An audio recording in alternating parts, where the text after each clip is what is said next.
Hi കൂട്ടുകാരെ, നമസ്കാരം. കൂട്ടുകാരെ, ഇതേ മീൻ കറി വെക്കുന്ന ഒരു വീഡിയോ ആണ്. മീൻ മുളകിട്ടത് വീഡിയോ ഫുള്ളായിട്ട് കണ്ടു കഴിഞ്ഞാൽ മീൻ കറി വെക്കാൻ അറിയാത്തവർക്ക് പോലെ നല്ല അടിപൊളി മീൻ കറി വെക്കാൻ പറ്റും. ഇനിയിപ്പോ മീൻ കറി വെക്കുന്നവരാണെങ്കിൽ വെറൈറ്റി ഒരു ടേസ്റ്റും കൂടി ട്രൈ ചെയ്ത് നോക്കിക്കോ. ഇതിനായിട്ട് ഞാനേ ഒരു ചെറിയ കഷ്ണം ഇഞ്ചിയും കഞ്ചല്ലി വെളുത്തുള്ളി, അപ്പൊ ചൈനീസ് വെളുത്തുള്ളി ആയതുകൊണ്ട് അത്യാവശ്യം വലിപ്പമുള്ളതാണ്. അതുപോലെ കുറച്ച് കറിവേപ്പില, 2 മീഡിയം വലിപ്പത്തിലുള്ള സവാള, ഇതെല്ലാം ചെറുതായിട്ട് അങ്ങോട്ട് കട്ട് ചെയ്ത് അങ്ങോട്ട് എടുത്തിട്ടുണ്ട്. ഇത് നല്ല ഫ്രഷ് വറ്റയാണ്, നല്ല ഫ്രഷ് ആണ്. കണ്ട ആ മാംസം കണ്ടു കഴിഞ്ഞാൽ അറിയാം. ഒരു 2 വറ്റ ഇവിടെ റെഡ് സീന്ന് കിട്ടിയതാണ്, നല്ല ലോക്കൽ മീനാണ്. അപ്പൊ അതും റെഡിയാക്കി അങ്ങോട്ട് എടുത്തിട്ടുണ്ട്. പിന്നെ അടുപ്പത്തേക്ക് ഒരു പാത്രം അങ്ങോട്ട് എടുത്ത് വെച്ചിട്ടെ അതിലേക്ക് ആവശ്യത്തിനുള്ള ഓയിൽ അങ്ങോട്ട് ഒഴിച്ചു കൊടുക്കുക കേട്ടോ. അങ്ങോട്ട് ഒഴിച്ചിട്ടെ ഞാൻ ആ കട്ട് ചെയ്ത സാധനങ്ങളെല്ലാം അതിലേക്ക് ഇട്ട് അത് നല്ലവണ്ണം അങ്ങോട്ട് വഴറ്റി അങ്ങോട്ട് എടുക്കുകയാണ്. ഉപ്പ് ചേർക്കാണ്ടാണ് വഴറ്റിയെടുക്കുന്നത്.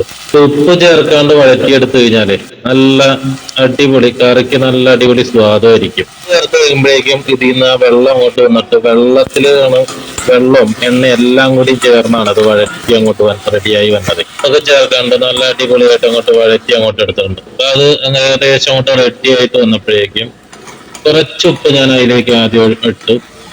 പിന്നെ ഇതിലേക്ക് ചേർത്ത് കൊടുക്കാനായിട്ട് കുറച്ച് പൊടികൾ, 1 ടീസ്പൂൺ മഞ്ഞൾപ്പൊടി, ഒരു 2 ടീസ്പൂൺ മല്ലിപ്പൊടി ഇട്ടിട്ടുണ്ട്. അതുപോലെ തന്നെ 1/2 ടീസ്പൂൺ ഉലുവപ്പൊടി, 1 ടീസ്പൂൺ മുളക് പൊടി, 1 ടീസ്പൂൺ കുരുമുളക് പൊടി. പിന്നെ നിറത്തിന് ആവശ്യമായിട്ട് കുറച്ച് കാശ്മീരി ചില്ലി പൗഡറും കൂടി ചേർത്തിട്ടുണ്ട്.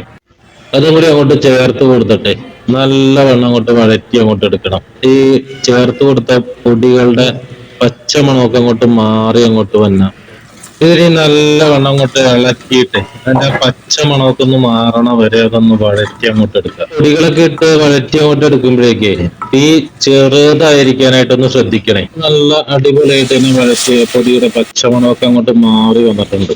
കുടംപുളി ചേർത്ത് കൊടുക്കാനുണ്ട്. അപ്പൊ ഞാൻ കുറച്ച് ഒരു 3-4 അല്ലി കുടംപുളി വെള്ളത്തിലിട്ട് വെച്ചിട്ടുണ്ടായിരുന്നു. അങ്ങോട്ട് ചേർത്ത് കൊടുത്തു. ഇനി നല്ലവണ്ണം അങ്ങോട്ടൊന്ന് മിക്സ് ചെയ്തിട്ട് അതിലേക്ക് ആവശ്യത്തിന് കുറച്ചും കൂടി അങ്ങോട്ട് വെള്ളം ഒഴിക്കാം. വെള്ളം കൂടി അങ്ങോട്ട് ഒഴിച്ചിട്ട് നല്ലവണ്ണം അങ്ങോട്ടൊന്ന് തിളച്ചു വരാനായിട്ട് അങ്ങോട്ട് വെയിറ്റ് ചെയ്യാം. വരുമ്പോഴേക്കും അതിന്റെ ഉപ്പൊക്കെ ഒന്ന് നോക്കി പാകത്തിന് ഉപ്പൊക്കെ അങ്ങോട്ട് ചേർത്ത് കൊടുക്കാം.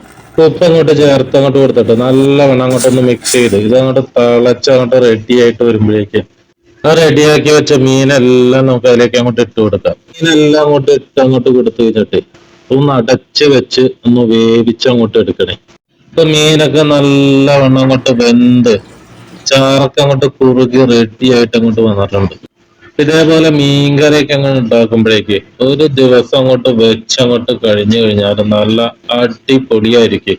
ആ മീന്റെ മാംസത്തിനുള്ളിലേക്ക് എരിവും ഉപ്പും പുളിയൊക്കെ അങ്ങോട്ട് കയറി നല്ല അടിപൊളി മീൻകറി റെഡിയാവും.